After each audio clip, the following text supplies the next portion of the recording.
Hi అండి, welcome to Bhavani tailoring channel. ఈ video చూసే ముందు లైక్ చేసి సబ్స్క్రైబ్ చేయండి. మరిన్ని వీడియోస్ చేయడానికి మాకు ఎంకరేజింగ్గా ఉంటుంది. ఈ బ్లౌజ్ ఎలా మార్కింగ్ చేసుకోవాలి, బ్యాక్ పార్ట్ అనేది ఎలా స్టిచ్చింగ్ చేసుకోవాలో క్లాస్ 1-2 వీడియోలో చెప్పానండి. ఇలా బ్యాక్ పార్ట్ కట్ చేసుకున్న తర్వాత దానికి ఆపోజిట్ సైడ్ హ్యాండ్స్ అనేది మార్కింగ్ చేసుకోవాలి.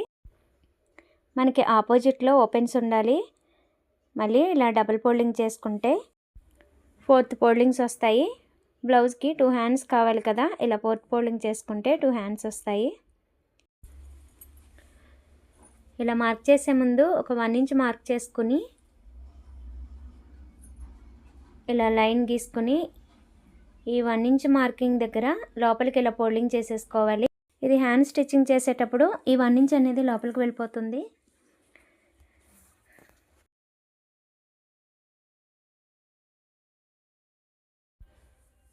హ్యాండ్ దగ్గర ఇలా లూజ్ దగ్గర పట్టుకొని ఒక మార్కింగ్ చేసుకోండి. హ్యాండ్ పార్ట్ ఎంతైతే లూజ్ వచ్చిందో అక్కడ ఒక మార్కింగ్ చేసుకుని చెయ్యి పొడవు దగ్గర జాయింట్ ఉంటుంది, షోల్డర్ దగ్గర అట్లా ఆ చెయ్యి జాయింట్ దగ్గర ఒక మార్క్ చేసుకొని చెయ్యి రౌండ్ అయితే ఏదైతే ఉందో ఆ రౌండ్ దగ్గర కూడా ఒక మార్క్ చేసుకోండి. ఇలా మార్క్ చేసుకొని ఇలా సైజ్ బ్లౌజ్ని తీసేసి ఎక్కడైతే మార్క్ చేసుకున్నామో ఆ మార్కులన్నిటికి 1/4 ఇంచ్ ఎక్కువ ఖర్చు కోసం పెట్టుకోవాలి. ఇలా ఒక 1/4 ఇంచ్ మార్క్ చేసుకొని ఈ విధంగా పైకి ఒక 1/4 ఇంచ్ మార్క్ చేసుకొని ఇక్కడ ఒక 2 ఇంచులు ఖర్చు కోసం మార్క్ చేసుకోవాలి. దీనికి ఎటువంటి కొలత అవసరం లేదు. 2-2.5 ఇంచుల వరకు ఖర్చు పెట్టుకోవచ్చు. చేతి రౌండ్ దగ్గర ఒక మార్క్ చేసుకొని ఇది చెయ్యి లూజ్ దగ్గర కూడా ఒక మార్క్ చేసుకోవాలి.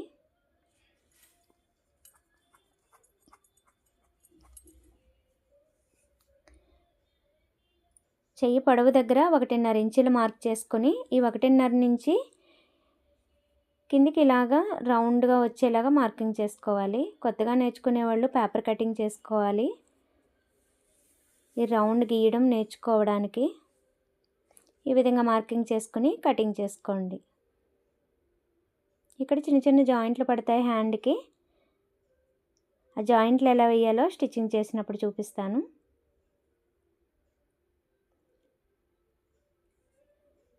ఈ విధంగా మార్కింగ్ చేసుకున్న భాగాన్ని కట్ చేసుకున్న తర్వాత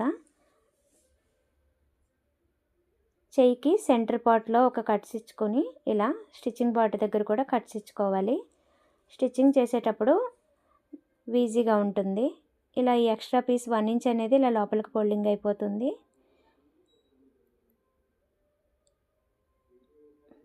ఇలా హ్యాండ్ భాగాల్ని ఇలా ఓపెన్ చేసుకుని మనం ఇంతకుముందు 1.5 ఇంచ్ పెట్టుకున్నాం కదా, ఆ 1.5 ఇంచ్ మళ్ళీ ఒకసారి మార్క్ చేసుకుని ఆ 1.5 ఇంచ్ నుంచి స్టిచ్చింగ్ పార్ట్ దగ్గరికి ఎంత వస్తుందో చూసుకోవాలి. 7 ఇంచులు వచ్చిందండి. 7 ఇంచులకి సగం 3.5 ఇంచులు.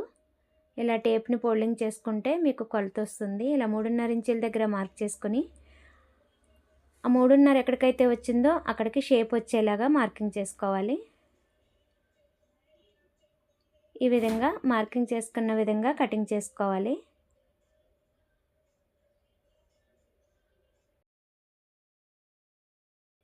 చెయ్యికి షేప్ ఎక్కడ తీసామో ఆ షేప్ ఉన్న సైడు కట్స్ ఇచ్చుకోవాలి.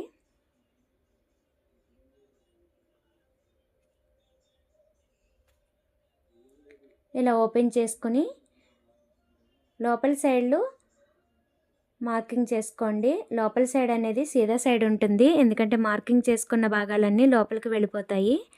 మార్క్ చేసుకున్న పార్ట్ అనేది పైకి రావాలి. మీరు హ్యాండ్ స్టిచ్చింగ్ చేసుకునేటప్పుడు ఈ మార్క్స్ చాలా ఉపయోగపడతాయి. స్టిచ్చింగ్ చేసేటప్పుడు చూపిస్తాను. ఇలా బ్యాక్ పార్ట్ కట్ చేసుకున్నాం. బ్లౌజ్ పీస్ 1 మీటర్ బ్లౌజ్ పీస్లో ఈ విధంగా హ్యాండ్స్ కట్ చేసుకున్నాం. ఇప్పుడు హ్యాండ్స్ ఎలా స్టిచ్చింగ్ చేయాలో చూపిస్తాను.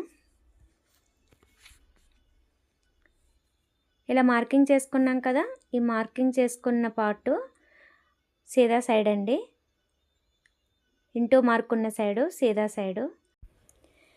సీదా అంటే బ్లౌజ్కి మెయిన్ పార్ట్ అండి. లైన్స్ ఏవైతే కనిపిస్తున్నాయో అవన్నీ ఉల్టా సైడు లోపలికి వెళ్ళిపోతాయి.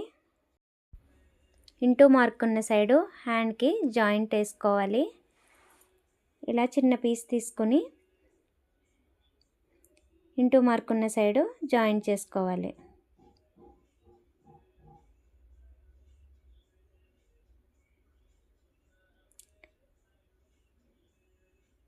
ఇలా ఓపెన్ చేసుకుని ఈ పైన కూడా చిన్న స్టిచ్చింగ్ వేసుకోండి.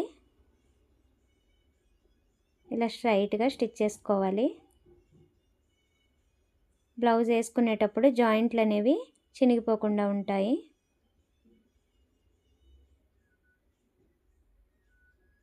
ఈ విధంగా 2 సైడ్స్ వేసుకోవాలి.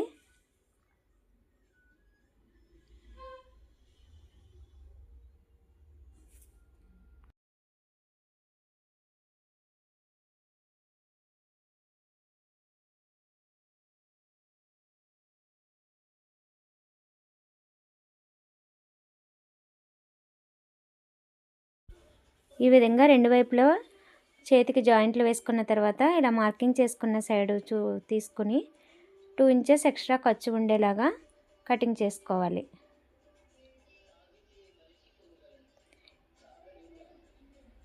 ఈ విధంగా కటింగ్ చేసుకున్న తర్వాత చేతి కింది భాగాన్ని ఫోల్డింగ్ చేసి కుట్టుకోవాలి.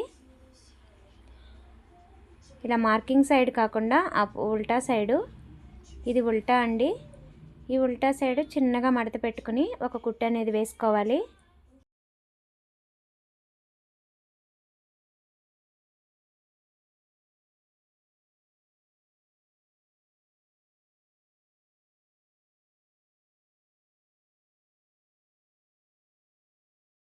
ఇలా స్టిచ్చింగ్ చేసుకున్న తర్వాత మనం ఫోల్డింగ్ ఎక్కడికైతే 1 ఇంచ్ మార్క్ చేసుకున్నామో అక్కడికి పెద్ద నెంబర్ పెట్టుకొని కుట్టు ఇలా స్టిచ్చింగ్ చేసుకోవాలి.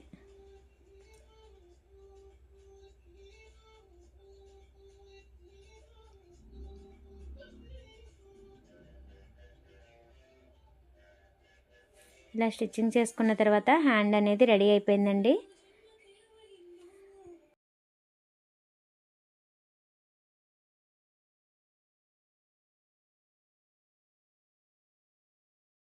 అదేవిధంగా ఇంకో హ్యాండ్ ఉంది కదా, ఆ హ్యాండ్ కూడా స్టిచ్చింగ్ చేసుకోవాలి. ఈ విధంగా ఇంకో హ్యాండ్ కూడా రెడీ చేసుకుని ఇంతకుముందు మనం మార్కింగ్ చేసిన హ్యాండ్తో 2 ఇంచెస్ ఖర్చు ఉండేలా కట్ చేసుకున్నాం కదా, అదే హ్యాండ్ పెట్టుకుని ఇప్పుడు రెండో హ్యాండ్ కూడా సేమ్ 2 ఇంచెస్ ఖర్చు ఉండేలాగా ఇలా మార్కింగ్ సైడు కటింగ్ చేసుకోవాలి. 2 హ్యాండ్స్ రెడీ అయిపోయినాయండి. ఇలా హ్యాండ్స్ అనేవి స్టిచ్చింగ్ చేసుకోవాలి. ఈ హ్యాండ్స్కి కింది భాగాన పెద్ద నెంబర్ కుట్టు వేసుకున్నాం కదా, అది చేతి పని చేసుకున్న తర్వాత ఆ కుట్టు అనేది ఇప్పేసుకోవాలి. అప్పుడే హ్యాండ్స్ అనేవి నీట్గా ఉంటాయి. హ్యాండ్ కింది భాగాన ఇలా ఫోల్డింగ్ చేసుకుని పెద్ద కుట్టు వేసుకున్నాం కదా, ఈ ఫోల్డింగ్ దగ్గర చేతి పని చేసుకోవాలి. చేతి పని చేసుకున్న తర్వాత ఈ కుట్టు అనేది ఇప్పేసుకుంటే హ్యాండ్ నీట్గా ఉంటుంది. ఈ విధంగా బ్లౌజ్ 2 హ్యాండ్స్ రెడీ చేసుకోవాలండి. నా వీడియో కనుక మీకు నచ్చినట్టయితే ప్లీజ్ అండి లైక్ చేసి సబ్స్క్రైబ్ చేసుకోండి. చాలామంది వీడియో చూస్తున్నారు కానీ ఎవరు సబ్స్క్రైబ్ చేయట్లేదు. మాకు కూడా ఎంకరేజింగ్గా ఉంటుంది. సబ్స్క్రైబ్ చేసుకోండి. నేను ఏ వీడియోలు పెట్టినా మీకు నోటిఫికేషన్ ద్వారా వస్తాయి. బ్యాక్ పార్ట్ హ్యాండ్స్ ఎలా మార్క్ చేసుకోవాలి, ఎలా స్టిచ్చింగ్ చేసుకోవాలో చూపించాను కదా. నెక్స్ట్ వీడియోలో ఫ్రంట్ పార్ట్ అనేది ఎలా మార్కింగ్ చేసుకోవాలో చూపిస్తాను. Thank you.